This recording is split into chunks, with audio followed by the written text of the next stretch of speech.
use your powers for evil. Evil? Your evil is mine.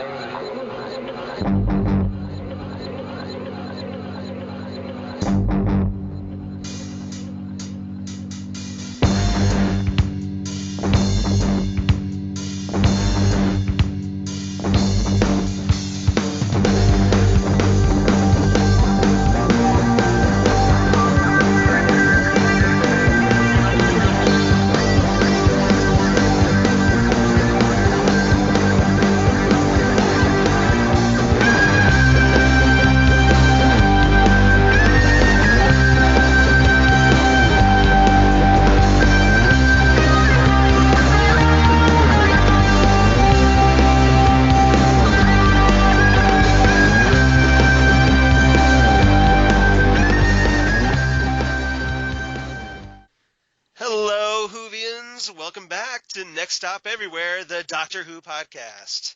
I'm Charles Skaggs. With me in the TARDIS, as always, my partner in time, Jesse Jackson. Hello, Charles Skaggs. How you doing today? I'm doing great. I'm scrambling a little bit here. You are? It's kind of a crazy day.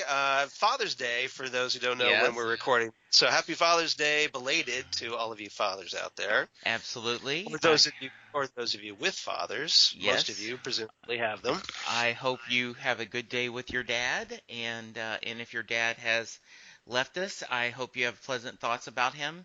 And for those single moms who have to be mom and dad, a special shout out to them too. Exactly. Yeah. Exactly. And I hope you and your son, Chris, have a great Father's Day today, Jesse. We are. He is headed over, and so we're excited about, and they're going to do all the cooking. Now they said they may have to ask me for some advice on how to do things, but I'm excited. And so I'm looking forward to it. But I'm really looking forward to talking this episode. Give you a little bit behind the scenes. Wednesday was chemo day, and so the chemo, I'm always a little bit sluggish after chemo. So last night we went out to dinner, and I got home and I watched the episode, and I was kind of blurry. I got through it, and then so when I woke up this morning, I watched it again, and oh my goodness, spoiler alert, wow, this was a good one. You enjoyed it. And I think, and I know you're going to talk about this in your background, but I think part of it is knowing who wrote it, and the significance of that made it a little more special. So how's that for a bridge for you to talk? That's a nice setup. Thank you very much. No problem. You just kind of teed that one up for me. So yeah. Yes. So here in episode 87, everyone, we're going to talk about this week the Eaters of Light, written by Rona Munro, who is the very first returning writer from the classic era from 1963 to 1989.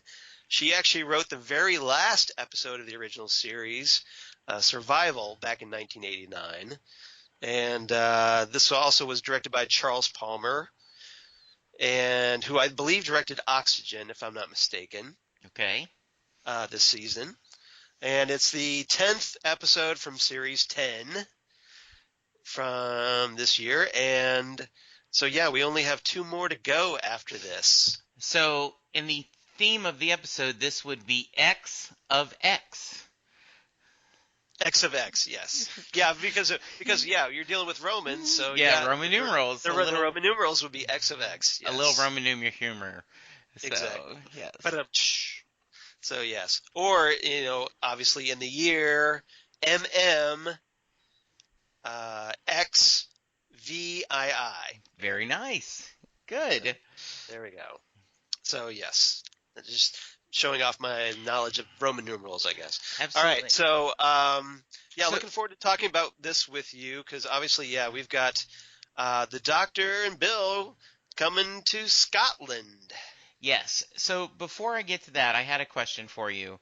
Yes. Do you have, as the caretaker of all things classic Who on this podcast, and that's in my world, that's a big responsibility. Yes, you are the gatekeeper of all things classic. Your thoughts on her as a writer? I know she is a well-known playwright. Right. So she has gone on to do a lot of other things. But what were your thoughts of her as a classic Who writer? Um, well, we only had the one story, Okay. but survival. But I thought it was a decent story, survival. Okay. And I thought it was a decent way, even though it wasn't the ideal way, to end the original series, because I don't think they knew they were going to end. They No. probably thought they were going to go on to season 27. There were plans, Yes. very loose plans. Okay. But now there was a scene at the end of the story that wrapped it up a little bit.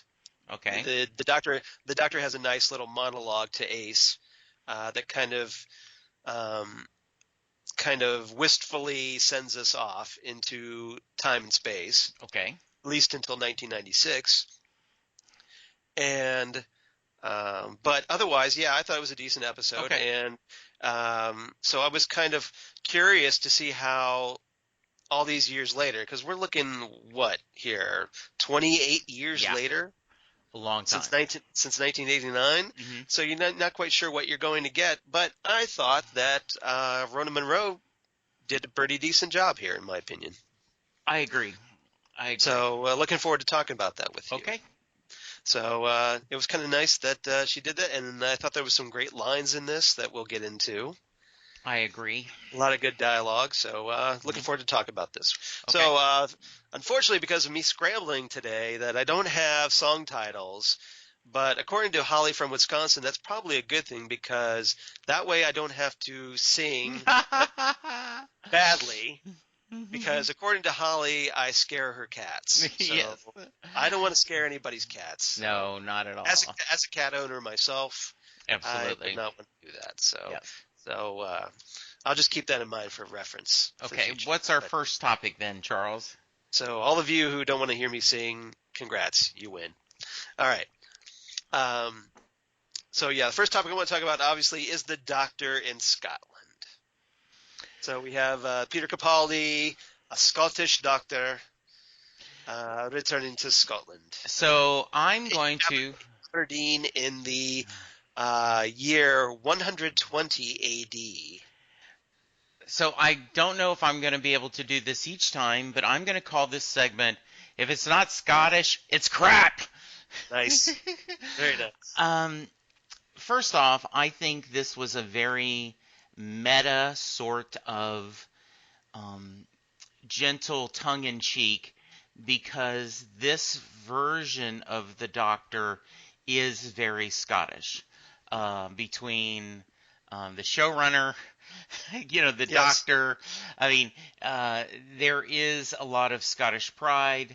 I felt a little foolish because I did not know what they were talking about when they were talking about the ninth, division, or, Oh, the Ninth Legion? Ninth Legion, but then did a very quick check, and then.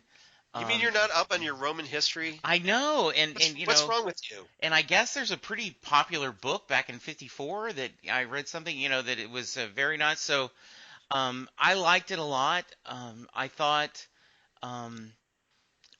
I love the idea that they use the TARDIS just to settle an argument. Not a Right. grand mission, not let's go see a significant point in time. You could almost see they were sitting in his office discussing something, and, oh yeah, well, I know, oh yeah, I know. And then using the TARDIS to go back just to settle an argument was wonderful.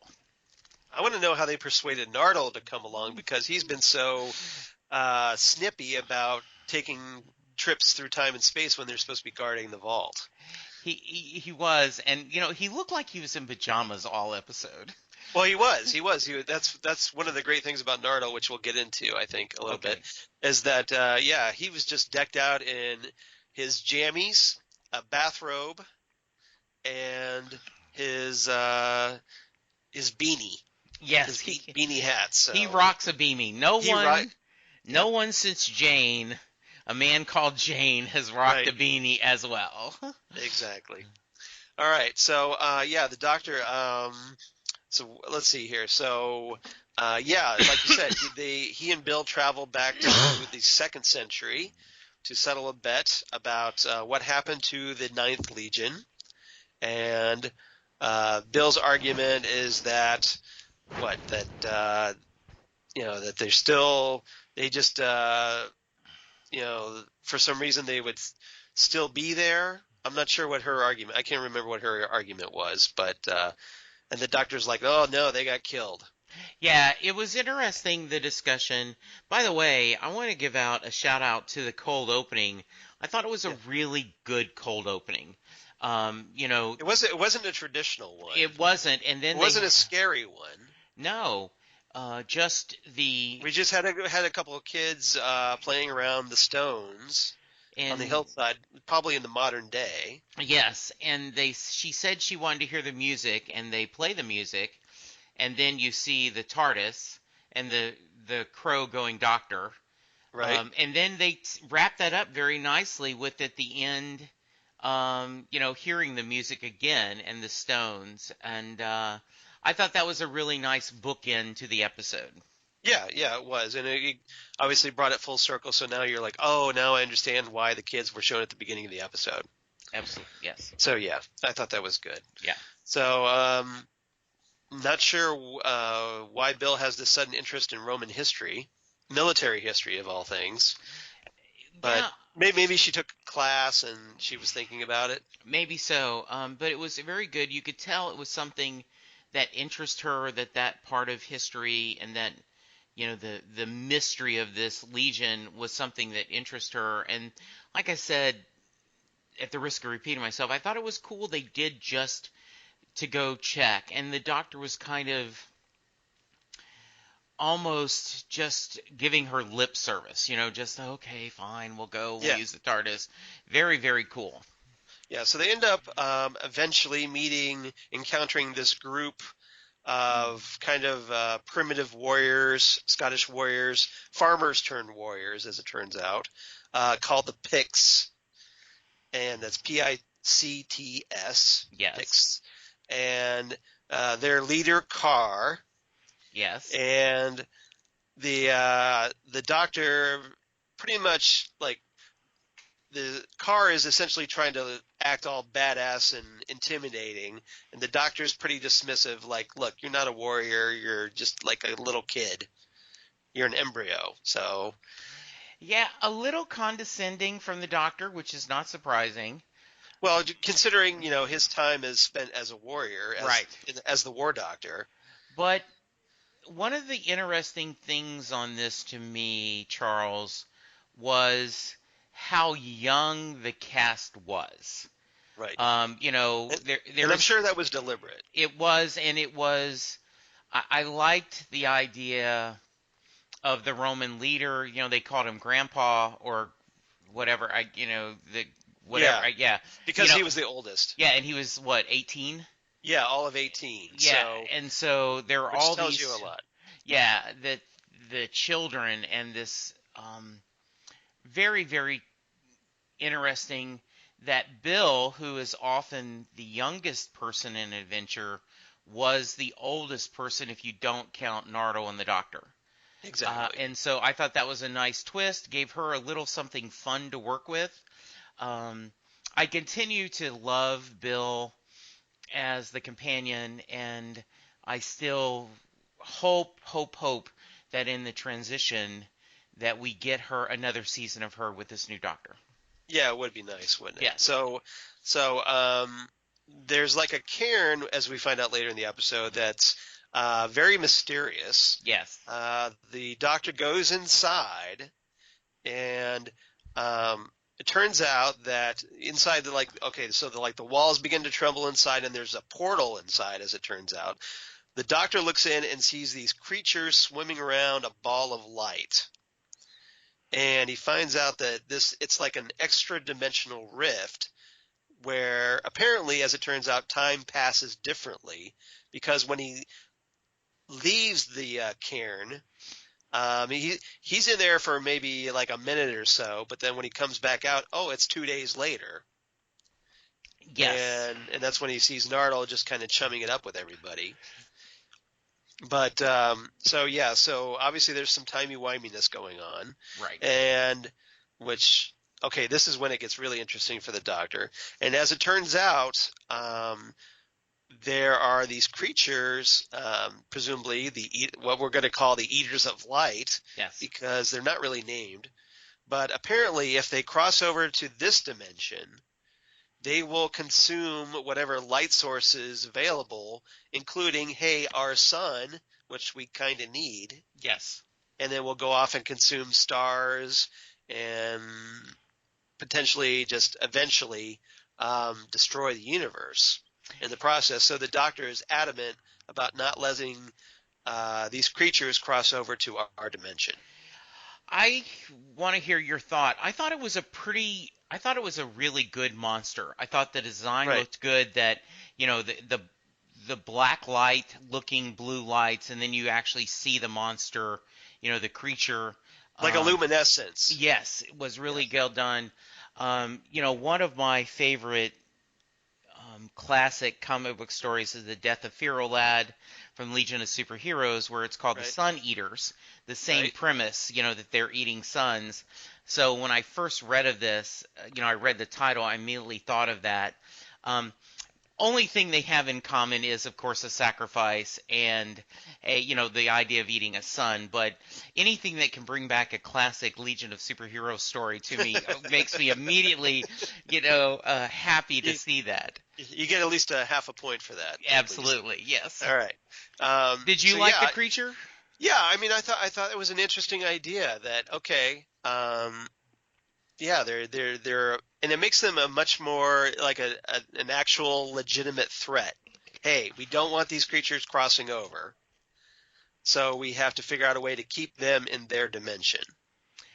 And through through this portal, and it sets up the big sacrifice at the end, where everybody on both sides, the Picts and the Romans, the Ninth Legion, they end up sacrificing themselves to guard this gate against the creature. And I felt for Carr because she's trying to figure out a way to save her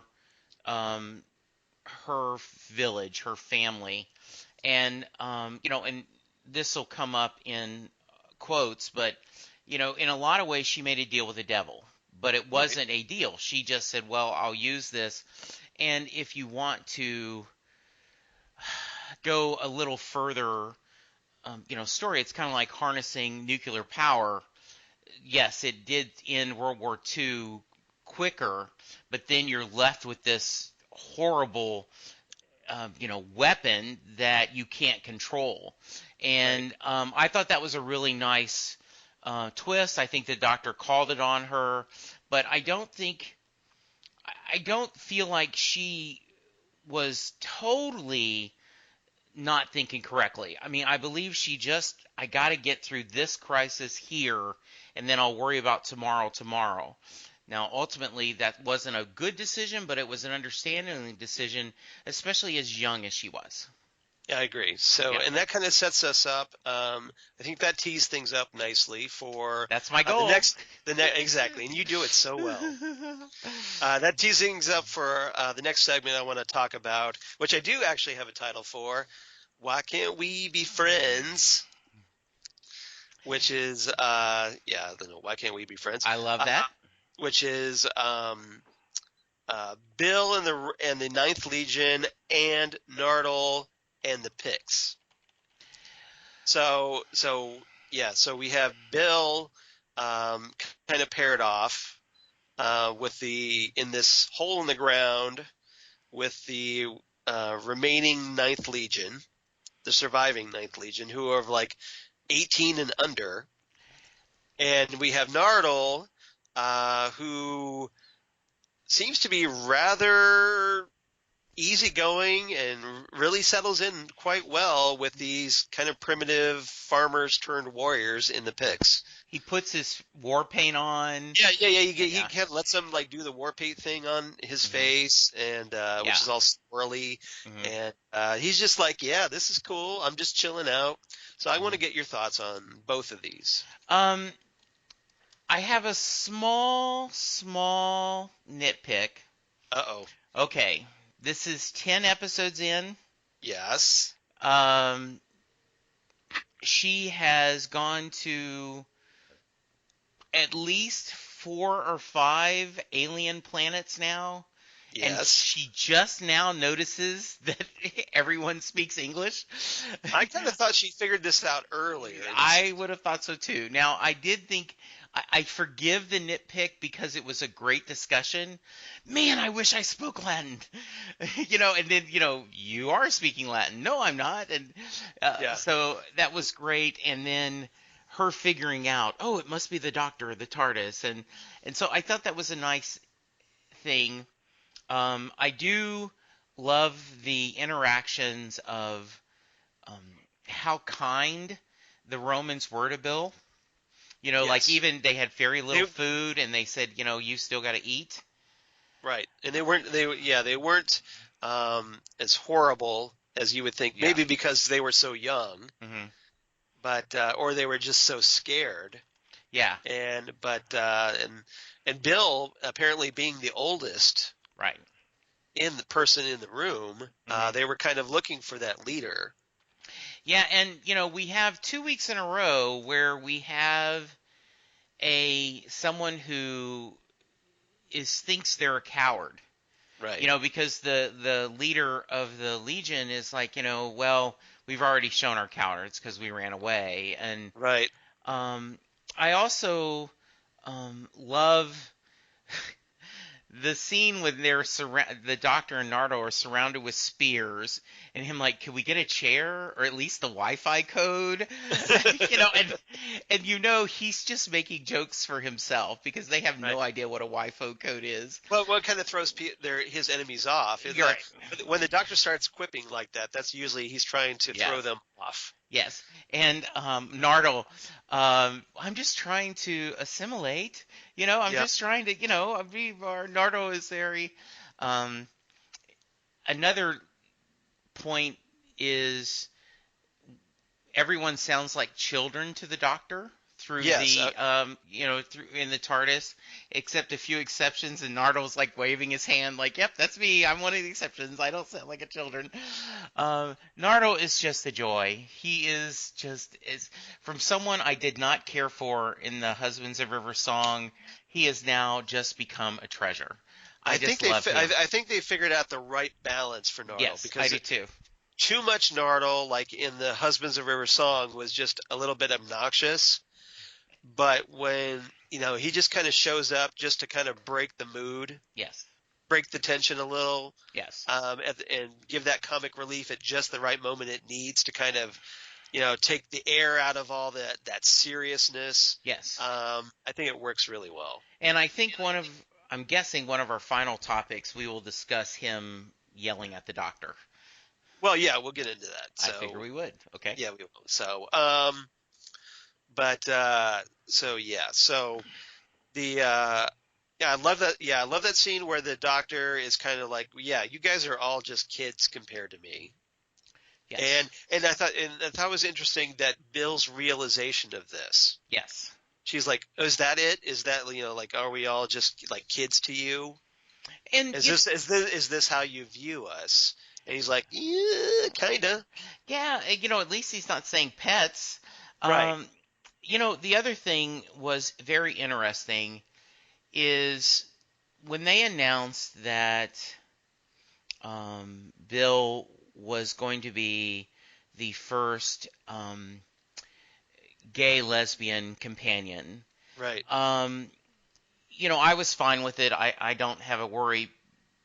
But I'm surprised and very pleased how that's been used several times for an interesting discussion. Right. And for her to, take the commander's kindness, and she's like, okay, I need to tell you right now, I'm not into men. And they have the discussion, and the commander going, okay, you're a little backwards. Because I'm fluid, I do both. But hey, if you want to be, kind of... Yeah. He refers to her as restricted. Yes. Which I thought was rather interesting. And it kind of flips a little bit back on Bill. Yeah. Because it's like, oh, I guess, maybe I'm not as progressive as I think I am. Well, Go ahead. I was just going to say, if you know anything about Roman history, Yeah. it works well because the Romans were very open, much more open as a society when it came Right. to sexual relations. Absolutely. They certainly weren't anything remotely close to puritanical. Right.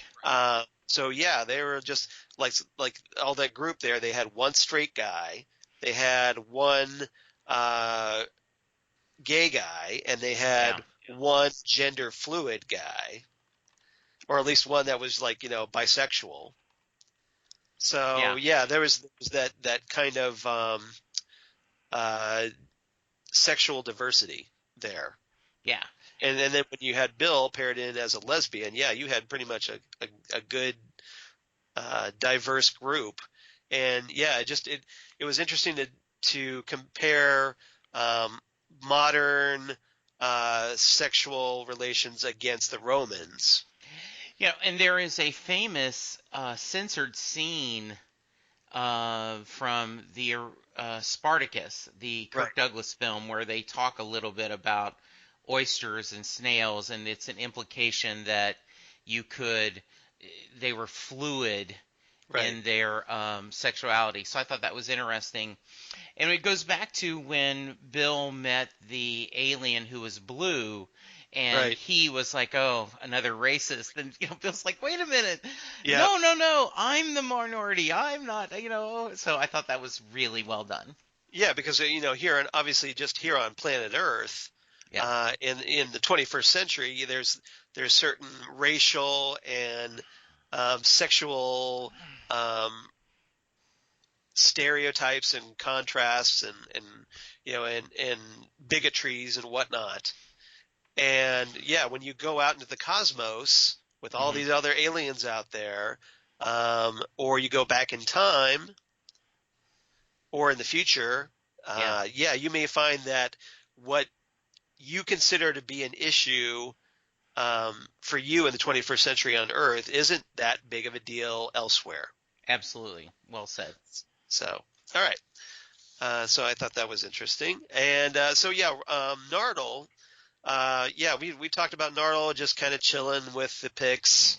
I thought that was really cool. Is like, he just instantly he seems to be that type of person that just kind of inserts himself into whatever situation he's in and just kind of goes along with it. And maybe doing inappropriate nighttime stories to the children, but but he is telling the stories. And then the doctor, well, you had plenty of time to look for Bill. We looked for her, we just hadn't found her yet. So exactly. Just exactly. But I thought it was just really interesting with him like that, and he's just there was a great scene I thought where he's like, look, I'm just sitting here. I've got my bag of popcorn, which you're like, okay, question. Who carries around a bag of unpopped popcorn? Oh, I guess Nardole does. Yes, he does. For whatever reason. What else does he have in that bathrobe? There is. Hopefully he has his towel with him. Yes, absolutely. If you're a Douglas Adams fan. Well, and yes, as it did give me kind of an Arthur Dent vibe. It did give me an Arthur Dent vibe, yes. With him just kind of walking around his bathrobe. And I also thought, I remember once Peter David wrote a really great column about your audience will forgive you if you wink at them or do this or absurdity. And he talked about Rick Jones says, I always have a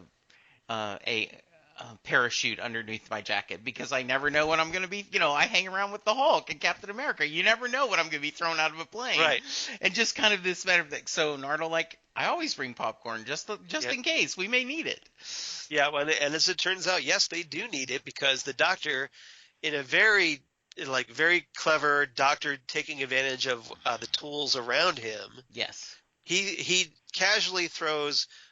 It was pretty funny, and I kind of caught on this what he was doing. He takes Nardole's bag of popcorn, casually tosses it into the fire, and then because he's realizing, we're in kind of a precarious situation here. We need to get out of it. I knew what was going to happen. I'm guessing you did too. Yes. then we just wait for that popcorn to start popping, and he takes advantage of that confusion. So he used unpopped popcorn as a way to escape a threat, which was okay. As Doctor Who escape tricks go, that's a pretty unique one. Yeah, and that's definitely a new one. I did not write down the quote, but he said something about you guys get all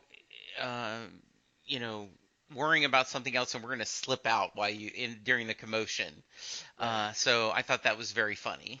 Yeah, it was. Yeah, that's it. He says, listen, you're all very angry, and really you're just scared. But for now, would you mind awfully just jumping out of your skins and allowing Nardi and I to escape in the confusion? So I thought that was great. Yeah, that was great. All right. Anything else about Bill Nope. and Nardole in this episode? Nope. Just both wonderful. Okay, so last thing I want to talk about, the bit at the end where, guess what? They return to the TARDIS, and guess who's still there? Missy's inside once again. She's not in the vault again. And so we have, at one hand, we have Nardole, who's upset at the Doctor's willingness to abandon the guard duty of the vault. Yes. And he kind of lays into him a little bit. And then we also have Missy there, who's just kind of suspiciously hanging out. Oh, I'm just chilling here. No big deal. I was kind of watching what was going on. Don't mind me inside the TARDIS again, unsupervised again. Well, she's performing preventive maintenance because I guess the Doctor is really bad at changing his oil every 3,000 miles. Yeah.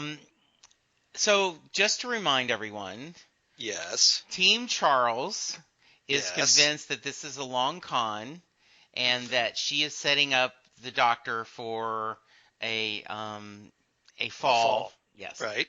Team Jesse believes that Missy is actually trying to walk a new path, redeem herself, but something is going to happen that will get her back on the path of evil. Both of us believe where she's going to get there. We just have two different paths. Is that a fair summary? That's fair summary, exactly. Okay. Thank you. So after that scene, yes, in the Eaters of Light, has your opinion changed? No, and in fact, I thought in a timey-wimey way, this writer listened to our podcast with you and I's two different theories, and Rona said, oh, let me write that into an episode because at the very end they said them both, right? Where she says, this is this long con. I don't have the quote exactly. Right.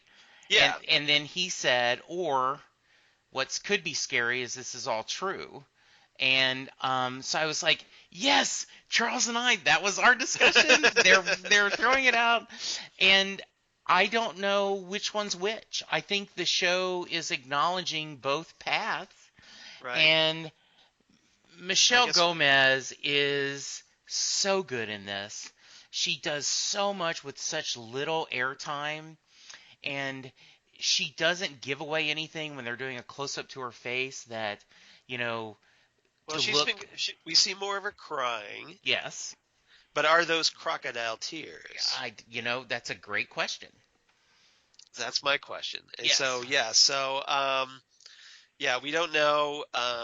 She does, like you said, she did bring up, hey, it's all part of my evil plan. Mm-hmm. But what better way to cover up for your evil plan than to say, oh, it's just my evil plan. So hey, I'm acknowledging that, hey, this could be just an evil plan. So therefore it couldn't possibly be. Yes. So good stuff. A little reverse psychology going on. Yes. And we were talking about this earlier, but Nardo lecturing the Doctor and threatening, don't make me get my squeaky voice out was wonderful thing. A little surprised, but I'm obviously off camera. Nardo has explained to Bill how evil the Master is, so they're both lecturing her. I did love Missy going, was I supposed to say below decks? And the doctor's like, no, no, no, it's fine. And, them explaining too. So, really nice ending. Kind of set there like, okay, which is it going to be? Which path are we going to be? And where we're setting up, really good ending. And so I guess we'll find out if the Doctor has made a horrible mistake or not. Exactly. Yes. He does have a regeneration coming up. He does. Just saying. Throwing it out there. The last episode of the season is called The Doctor Falls. Just saying. And he talked about regeneration again when he was threatening. When his plan was to go to protect the gate. And once again, I did love the idea of these humans being brave and going these two groups that were fighting together, joining together to protect the world and sacrificing their lives for the greater good. And because of the time change, their lives will last for a long enough time to protect the world. Sounds good. Okay. All right. Anything else about this episode you'd like to talk about? No, it was really, I liked it. I thought it was a good story. I thought it had a little more depth than last story, but I really liked the last one because it was a simple episode. This one, I think it was perfect to kind of give you a little bit more story and setting us up more with Missy and what we're going to happen. So yeah, we are picking up pace, heading toward the end, and I'm feeling good. Okay. Now, we didn't get any more clues about the Doctor's health, which Missy had implied something was going on there. No, we didn't. So, I guess to be determined. But, okay, so that's about it. All I have, really, about this episode. Okay. All right, so what's your favorite lines of the episode? So here is... You already stole one of mine. Okay. So. One of my favorites, and I think this is the reason why, by nature, I am such an optimist, is that's the trouble with hope. It's hard to resist. Yes. I figured you would zero right in on that one. Thank you, Charles. Yes. That was actually one of my quotes, but that's okay. That's fine. Okay. I figured you would get one. That one. Yeah, that was the bit at the end where the Doctor is wondering if he can hope that he and Missy will be able to become friends again. Yes. So that's what's at stake here for the Doctor. Absolutely. All right, and one of the quotes that I liked, I kind of alluded to it a little bit, was when the Doctor was confronting Carr, the leader of the Picts, and says, "You're not a warrior, you're an embryo." Yeah, I like that one. One of my favorites is, and I think this is a good summary of the Doctor often is, do you know what that sound was? That was the sound of my patience shattering into a billion little pieces. Now, there are only two things I need to know. And then for this episode's Where is My Friend and What Destroyed the Roman Army. But if you just kept that first, that could fit in almost any Doctor Who episode. You know what that sound was? Exactly. So, yeah, love that episode. I love that quote. Yeah, that was great. Another exchange I liked was when the Doctor is kind of taken aback by how easily that Nardole settles into whatever situation he's in. Yeah. And Nardole tells him, it's called charm. Yeah. And the doctor replies, I'm against it. I'm against charm. Yes. The other thing that is another very Doctor Who theme, Nardo goes, we're looking for Bill, right? And the Doctor says, no, we're looking for the maximum danger in the immediate area and walking right into it. That is a wonderful explanation of a Doctor Who episode.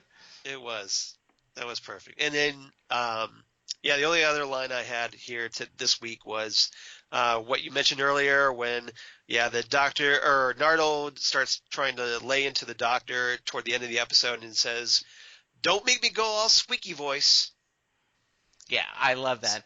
And then the last one I have is at the end when he says, "See, that's what I'm trying to teach you, Missy.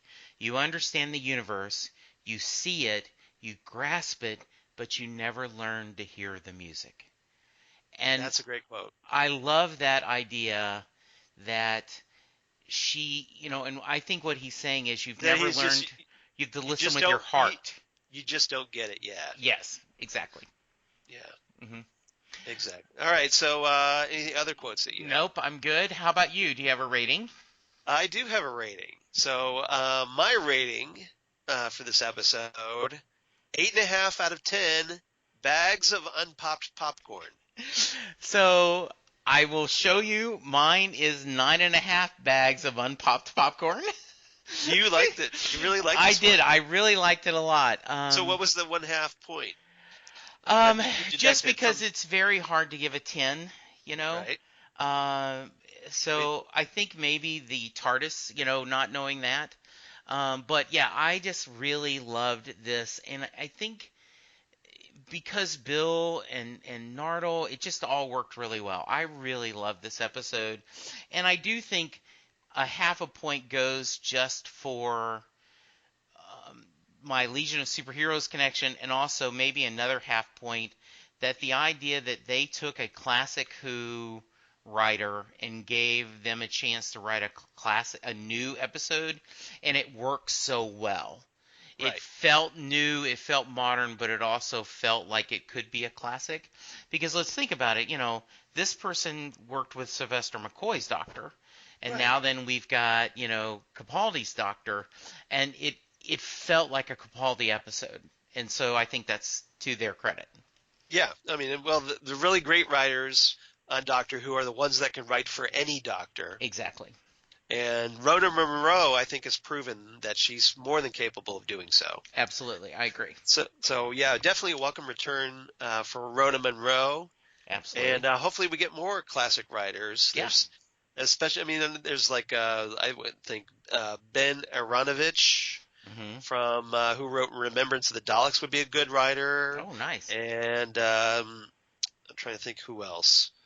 Oh, I can't recall offhand, but yeah, there's a few more classic writers that I think could return to Doctor Who if given the opportunity. Yes. So, all right. All right. Reverse the polarity. Reverse the polarity. So, can you guess where I'm going to go with this one? So I thought about, there has been a lot of Romans in Yes. there, including Rory being the centurion. Right. But I wasn't sure which one you're going to go with. So Fires of Pompeii, you could do a lot of things. So where are you going? Yeah. I was tempted to go back to a William Hartnell story, The Romans, Okay. but there weren't really any aliens in that story, so I kind of left that out. So I decided to go for the more obvious track, Okay. and I want to talk about survival. Okay. So the fourth serial of season 26 in 1989, written by, you guessed it, Rhoda Monroe. Yes, that was very good. Okay, so that's the main connection, obviously. The Seventh Doctor brings Ace back home to Perryvale in West London to kind of catch up what's going on in her hometown. And turns out there's a mysterious black cat wandering around, somehow creating a situation where humans are being hunted down and made to disappear to another dimension. So we have another dimension in play, just like in The Eaters of Light. Ace becomes worried when most of her friends seem to have disappeared, but the Doctor is more preoccupied with the strange cat. Okay. It turns out the cat is being controlled by a strange being in the other dimension, who is viewing the scenes in Perryvale through the cat's eyes and choosing which victims or which humans to chase and transport to the other dimension. A young guy named Stuart becomes his next victim, and Ace follows after him, only to be hunted down by a cheetah person on horseback and transported to the other world. And later, the Doctor ends up transported to the other world, where the Doctor is greeted by his nemesis, the Master. All right. So we have the Master in play here as well. The Renegade, however, is not doing that great at the moment because his eyes and mouth are displaying feline characteristics. And he's been using that black cat. He's the mysterious person that was viewing it through the cat's eyes, it turns out. He was trying to create a dimensional bridge for the cheetah people to hunt prey on Earth. And he tells the Doctor that the planet is alive, and it's what's causing the changes in him, so he needs the Doctor's help to escape the planet's influence. Ace makes contact with some of her friends named Shrila and Midge, but a cheetah pack then attacks, and during the fight, Midge kills one cheetah, and while Ace injures another called Kara. Now Ace begins to form an attachment with Kara and nurses her, tending her injuries. So we have kind of a little sapphic moment going on, a little bit. But this worries the Doctor, and in time, Ace's eyes start changing, showing signs of the beginning of a transformation into a cheetah person like the Master. She abandons the Doctor to go hunting with Kara, but then he eventually brings her back. Midge ends up succumbing to the planet's power and starts turning into an animal, so the Master seizes on this, uses Midge to go back to Earth and away from the dying world. The Doctor persuades Ace to help him get back to Perryville because she's got that connection with the planet now, so she can transport. So she does so, and the Doctor and Ace search around for Perryville for Midge and the Master. They eventually find them at a youth club where they find out that Midge has been killed by the Master.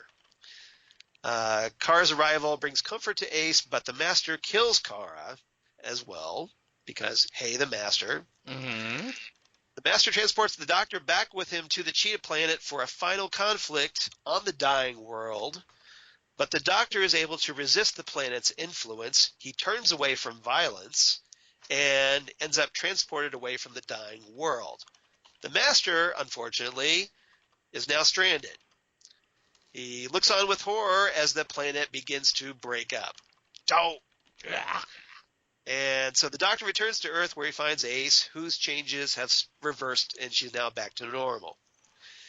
He tells her, though, that there will be an element of the Cheetah Planet still within her forever, and they return to the TARDIS because, come on, Ace, we've got work to do. Nice. Good. So that's Survival, the very last episode from the original series of Doctor Who. Must-watching, in my opinion. You know, during the off season, we should do that. Let's put that on the list of things we'll cover. I definitely agree with that. Yep. Nice. Well, very good, Charles. I will look forward to watching that in the off season. What else do we need to cover? Well, we have some feedback, as it turns out. We do. Do you want me to read Holly's email, or do you want it? Tell you what, you can go ahead and read Holly's. I'll read Paul's. Okay, great. Hey, Charles and Jesse. This is Holly from Wisconsin, by the way. Absolutely. Hey, Charles and Jesse. This was a great episode. Loved the character of Carr. I was giggling at Bill's reaction to the TARDIS translating everything that was spoken to her in English. Nardole's reaction to Missy being in the main console area of the TARDIS when they got back was priceless. Hard to believe we're in the home stretch, and as Charles said, this is Holly from Wisconsin. Thank you, Holly. I totally agree with you. Nardole is a gem, and his just shock that Missy is out roaming free and not in the vault was wonderful. Right. So what is she up to? I know. And don't forget, Holly from Wisconsin is on Team Charles. Exactly. Yes. Exactly. So hopefully, you're as suspicious as I am, Holly. Hopefully. Yes, he is. As well you should be. So we got some late feedback from Paul Beck, who sent us some feedback 5 days ago after we had recorded Empress of Mars. But so I wanted to share his as well.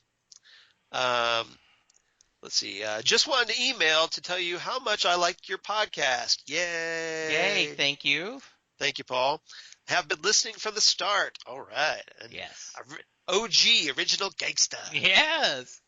And it has been a great ride. There is nothing better than watching an episode of Who than tuning in to you guys talking about it. Oh, So oh, thanks for that. that is Are so. you I'm getting a little verklipped. are you a little emotional right now? I am. Yes. Thank you. This isn't like crocodile tears like Missy, is it? No, no, no. Okay. So he says just perfect, smiley face. I love the last episode with the Ice Warriors from start to finish, and the appearance of Alpha Centauri at the end was clever. Can't wait to hear what you think. Kind regards, Paul from Australia. Thank you, Paul. Yeah, thank you, Paul. You know, Charles and I do this Thanks because, for the kind words. yeah, we love doing this. We love talking to each other, but it is nice to know that someone's listening. Yep, and especially all the way in Australia. Yes, very nice. So we run the gamut from Wisconsin to Australia. Absolutely. Which is great. So thanks for everybody who wrote in. Thanks to Holly and Paul. Yes. And if you want to be like them and email us your thoughts or send us an audio if you decide you want to be cool and record it so that Jesse can attach it. Yes. Because he's awesome. You can email us at nextstopeverywheresmg for Southgate Media Group at gmail.com, or you can reach us on our Facebook page, Next Stop Everywhere, the Doctor Who podcast, or you can reach us on Twitter, which is a great way to get a hold of us, at nextstopsmg. And please like and follow us on Twitter and Facebook. We would definitely appreciate that. And also please rate and subscribe to us on iTunes so that many more of your fellow listeners can spread the word and hopefully help other people find us as well. Yes, there are a lot of choices out there for Doctor Who podcast, and so. But obviously, we're the best. Well, we are certainly one of the best. We like to think so, anyway. Yes. So, help us. Since you people are already part of the cool crowd. Yes. You're the cool kids. Right. But we need more. So help us spread the word, if you would. Yes, we were very pleased. We were in. Among the Southgate Media podcast.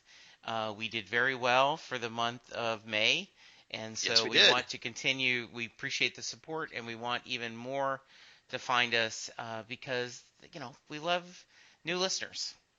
Right, exactly. Now we're going to be heading into the off season here shortly. Yes. Well, we'll be going back and doing some Classic Who again. Mm-hmm.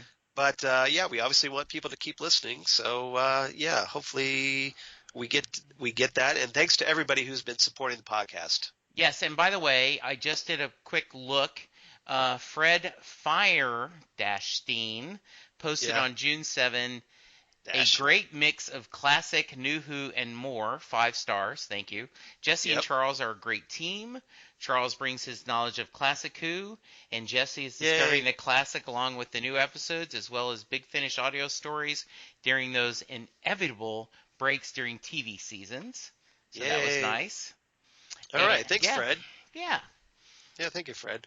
So next week, right here on Next Stop Everywhere, we're going to talk about World Enough and Time, the part 1 of the 2-part Series 10 finale, written by Stephen Moffat. And if you've seen the trailer for it, you know that hey, we get the return of the original Mondasian Cybermen from back in 1966 of Doctor Who. So very cool. Haven't seen the original Cybermen since way back when. So that would be great to see them again. And we also get the return of John Sim as the 6th Master, along with Michelle Gomez as the 7th Master. So two masters in one. Double your pleasure, double your fear. We have two masters in one. Yep. Yes. Charles, if someone wants to reach you, how can they?